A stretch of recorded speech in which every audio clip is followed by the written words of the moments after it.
que Israel y Hamás alcanzaron un alto al fuego para poner fin a 15 meses de enfrentamientos. Todo esto además con la mediación de Qatar, de Egipto y de Estados Unidos. Un avance importante después de varios meses en los que habían estado tratando de poder llegar a un acuerdo, de poder alcanzar avances, pero todos esos intentos no habían resultado. Ahora, lo que se tiene que confirmar y que según información preliminar sería dentro de algunos días es la fecha de inicio. Se comenta que sería el 19 de enero la fecha en la que entraría en vigencia el alto al fuego, pero hay todavía algunos temas técnicos que resolver según lo que han comentado algunas fuentes, medios de Israel y también de Estados Unidos. Hay varias fases que están contempladas en este acuerdo. Una primera fase se liberaría a 33 de los rehenes que quedan todavía en la franja de Gaza. Se calculaba que quedaban alrededor de 100 secuestrados, pero todavía no hay claridad respecto a cuántas de las personas que fueron tomadas como rehenes después del 7 de octubre están vivos. Hay otro tema también clave en esta negociación que tiene que ver con la retirada de las tropas israelíes y también con la presencia en el corredor de Filadelfia, porque lo que se acordó fue que las tropas israelíes se retiraran de manera progresiva en la ciudad de Rafah, que es la ciudad fronteriza con Egipto, y en la segunda y en la tercera fase va a ser el momento en el que Israel y Hamás van a negociar la salida de las tropas del corredor de Filadelfia. Ha habido varias reacciones tanto en la Franja de Gaza como en Israel como en el resto del mundo, y el ministro de Relaciones Exteriores de Israel, Gideon Sa'ar, comentó que este alto al fuego considera él que es un acuerdo doloroso porque, en sus palabras, Israel tendría que soltar a terroristas y asesinos peligrosos a cambio de la liberación de los rehenes israelíes que están todavía en Gaza, porque a cambio de la liberación de los rehenes, tal como ya ha ocurrido en otros acuerdos previos, esto se da a cambio de la liberación de prisioneros palestinos que están en cárceles israelíes. Pero más allá de eso, lo que dice el ministro de Relaciones de Israel es que es un acuerdo importante, sobre todo por la liberación de las personas que han estado cautivas desde hace 15 meses, y ese había sido uno de los temas frente a los cuales había estado presionando los familiares de los rehenes al gobierno del primer ministro Benjamín Netanyahu para que se alcanzara un acuerdo lo antes posible, que es un acuerdo además que se da cuando quedan pocos días para que termine la administración actual en Estados Unidos, la administración de Joe Biden, pero quien reaccionó también fue Donald Trump, el presidente electo de Estados Unidos, que va a asumir el próximo lunes, y que en su red social comentó que ya se había alcanzado un acuerdo para los rehenes en Oriente Próximo y que serían liberados en breve. Falta todavía ahí tener mayor claridad respecto a las fechas en las que se debiera comenzar a avanzar en cada una de las fases que está dentro de este acuerdo, pero va a ser un tema que vamos a estar profundizando más adelante en nuestra entrevista, porque sin duda se trata aquí de la noticia de este día, pero sigue habiendo todavía algunas interrogantes también, por ejemplo, a el número de prisioneros palestinos que van a ser liberados, porque no se sabe todavía cuáles de los rehenes israelíes que están todavía en la Franja de Gaza van a ser liberados con vida. Por eso, en cuanto tengamos más informaciones, vamos a estar actualizando de manera oportuna. Pero vamos a volver al tema con el que abríamos este programa y que es sin duda la información del momento, con el acuerdo al que llegaron Israel y Hamás después de 15 meses de combates en la Franja de Gaza. Queremos conocer cuál es la impresión de Ricardo Marzuca, analista internacional del Centro de Estudios Árabes de la Universidad de Chile, que ya está en contacto con nosotros. Ricardo, ¿cómo estás? Muy buenas tardes y gracias por acompañarnos. Hola, ¿cómo estás tú? Muchas gracias por la invitación. Buenas tardes. Feliz de poder aportar. Cuéntame. Sí, hace varios días que ya se estaba hablando de este alto al fuego inminente. Teníamos dudas de si esta vez se iba a poder concretar o no después de todos los intentos fallidos que hubo anteriormente. ¿Cómo lo interpretas? ¿Cuál es la lectura que haces de este anuncio que ya acabamos de conocer? Y bueno, yo creo que hay varias variantes, ¿no? En este acuerdo. Pareciera ser que los términos del acuerdo son aproximadamente los mismos que ya se habían establecido en algún momento, en el mes de mayo, en el mes de julio, que creo que jamás había aceptado, que Israel estaba, digamos, en términos de ver si lo aceptaba o no.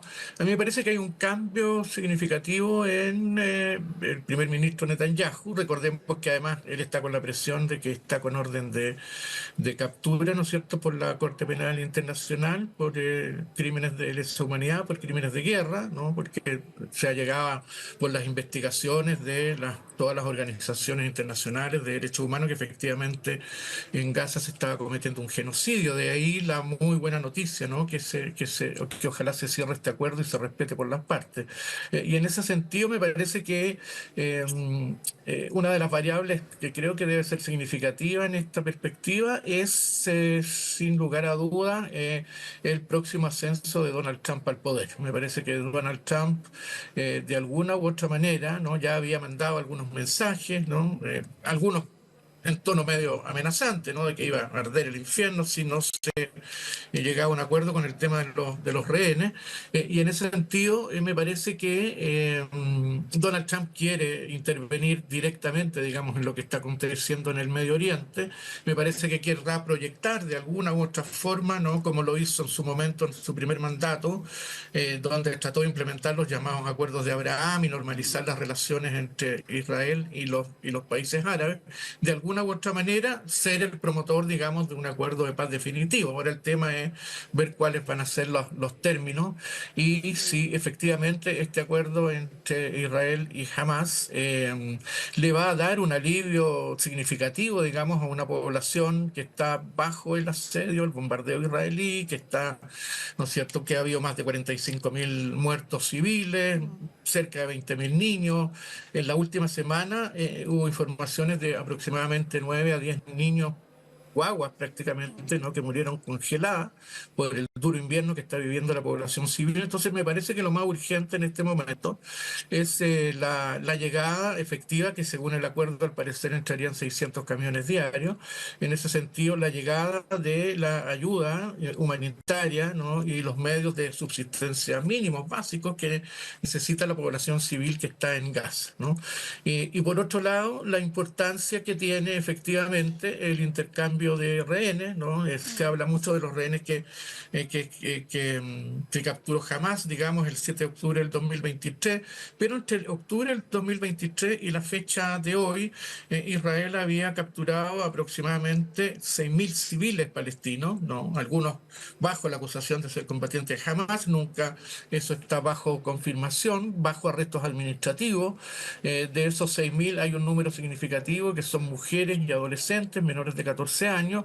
Por lo tanto, me parece que el intercambio de prisioneros, entre comillas, es un aspecto clave en este acuerdo y obviamente después de los meses que se están estipulando en el acuerdo que está a punto de cerrarse o que se cerró, digamos, es, bueno, cómo se va a dar, ¿no?, la presencia israelí en la Franja de Gaza, quién la va a administrar, bajo qué estatuto, si efectivamente se va a respetar, ¿no es cierto?, la soberanía palestina sobre ese territorio. Recordemos que la Franja de Gaza, según el derecho internacional y las resoluciones del Consejo de Seguridad de Naciones Unidas, al igual que Cisjordania, ¿no?, es territorio ocupado, ¿no?, es territorio ocupado ilegalmente por Israel, y hay un sector duro, ¿no?, y ahí tenemos la otra variable, que qué va a pasar, ¿no es cierto?, al interior de la alianza de gobierno de Netanyahu, en el Sí, sentido, ¿no es cierto?, de que sus ministros del área más dura, ¿no es cierto?, desde la perspectiva etnocéntrica,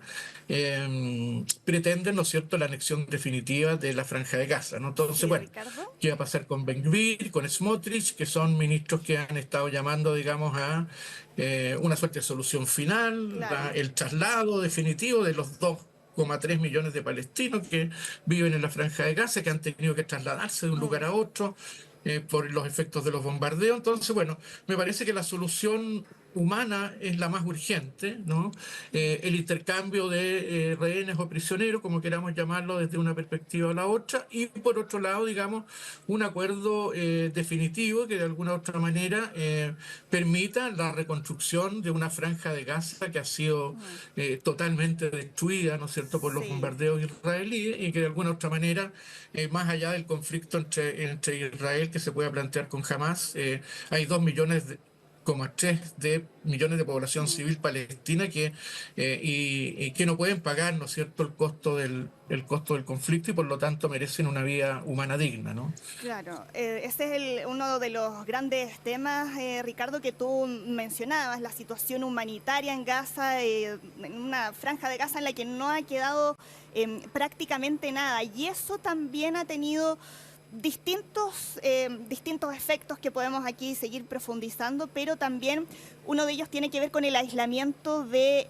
Israel. Hay una orden de detención de la Corte Penal Internacional contra Netanyahu, ha ido perdiendo apoyo a nivel internacional. Después de este acuerdo podría recuperar o tratar de salir en parte de ese aislamiento que hemos visto en el que ha quedado el gobierno de Israel después de estos 15 meses de guerra? Sí, a mí me parece que ese es uno de los temas más complejos, ¿no? La pérdida, porque claro, porque Israel, frente a lo que ocurrió el 7 de octubre, indudablemente que presentó su arremetida, ¿no es cierto?, y su ofensiva en Gaza, ¿ah?, como una legítima defensa, ¿no? Pero esa legítima defensa, efectivamente, si se pudiera considerar así, ¿no? Hay quienes han planteado de que Gaza ya era territorio ocupado porque estaba bloqueada por cielo, por tierra y por mar, y por lo tanto la misma Francesca Albanese, ¿no? Desde la relatora especial de Naciones Unidas para el tema, planteó de que, bueno, de que el concepto de legítima defensa no era plausible en este caso. Pero más allá de eso, ¿no? Indudablemente que la forma en que se arrasó la Franja de Gaza, la pérdida de credibilidad en el sentido de que Netanyahu, digamos, utilizó un lenguaje además maniqueo, ¿no? Nosotros representamos a Malek, sus ministros hablaron de la población de Gaza como animales humanos, ¿no? Hubo una deslegitimación de la humanidad del otro, ¿no? Entonces, en ese contexto, y por lo que ha ocurrido en Gaza, ¿no?, que básicamente ha sido planteado efectivamente, incluso por autores israelíes expertos en temas del holocausto, ha sido planteado efectivamente como una situación de genocidio. Entonces, yo creo que el camino para que Israel recupere cierta credibilidad internacional, pese al apoyo que mantuvieron las potencias europeas, Francia, fundamentalmente Alemania, ¿no?, y Estados Unidos, invisibilizando lo que estaba ocurriendo en la Franja de Gaza, va a costar, va a tomar tiempo, ¿no? Y eso tiene que ver también con los tipos de acuerdos que se lleguen en el sentido de cómo se va a administrar la Franja de Gaza, si las tropas israelíes se van a retirar. Y hay otro escenario, ¿no?, que es muy complejo, que es no solamente la Franja de Gaza, ¿no?, que pasa de alguna manera invisibilizado, pero que es la margen occidental del Jordano Cisjordania, ¿no?, Sí. donde ha habido un asedio a la ciudad, ¿no?, campo de refugiados de Jenin, ¿no?, donde ha habido pérdidas civiles tremendamente Mm, significativas, donde la situación es tremendamente grave, ¿no?, donde los colonos de extrema derecha, ¿no es cierto?, y nacionalistas han arrasado con aldeas palestinas, con viviendas, ¿no?, con quema de olivos, etcétera. Entonces, donde Smotrich, ¿no?, uno de los ministros clave del gobierno israelí, ha planteado que 2025 debiera ser el año en que esperan que Donald Trump dé su visto bueno para la anexión de la margen occidental del Jordano a Cisjordania, ¿no? Entonces, el hecho, yo creo que lo que tú acabas de plantear es tremendamente importante, interesante, y yo creo que eso se va a dar en la medida que Israel, de alguna u otra manera, ¿no? Definitivamente cumpla, ¿no? Con la legalidad internacional, que cumpla con las resoluciones del Consejo de Seguridad de Naciones Unidas, que emerjan al poder seguramente, ¿no? Nuevos actores en Israel que estén abiertos definitivamente a aceptar la tesis de los dos estados, ¿no? Y Claro. que y se pueda construir una paz definitiva en el Medio Oriente, donde efectivamente junto el Estado de Israel conviva con un Estado palestino en el 22%, ¿no? De la Palestina histórica, que sería Cisjordania y la Franja de Gaza, ¿no? Y en ese sentido, bueno, ahí también están las tensiones internas en la política palestina, ¿no? Que tienen que ver con el rol que ha cumplido la autoridad palestina, que de alguna manera ha sido funcional a la ocupación israelí, y la rivalidad entre los movimientos palestinos más importantes como Al-Fatah, que es quien dirige, digamos, la Autoridad Nacional Sí. Palestina, y el movimiento Hamas, digamos, ¿no? Y otros actores y movimientos de la resistencia palestina. Entonces, la situación es muy compleja y muy inestable, yo creo, al interior de la política israelí, también es muy compleja al interior de la política palestina, Sí, sin y duda. vamos a ver, digamos, cómo mueven los hilos del poder en esta ocasión.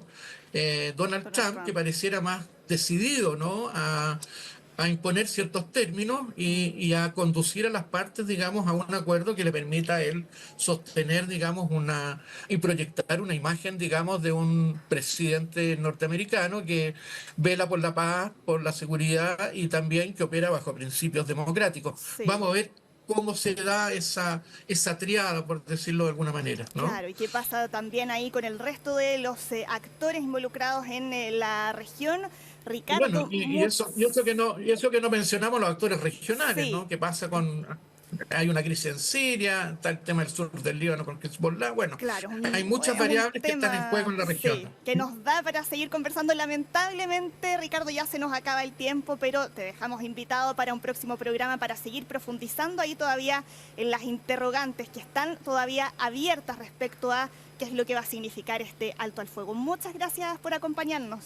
Que estés muy Muchas bien. gracias por la invitación y feliz de poder aportar y comentar en un canal que está abriendo espacios importantes para que se comenten estos temas. Así que felicitaciones y muchas gracias. De todas maneras, que estés muy bien. Gracias a ti.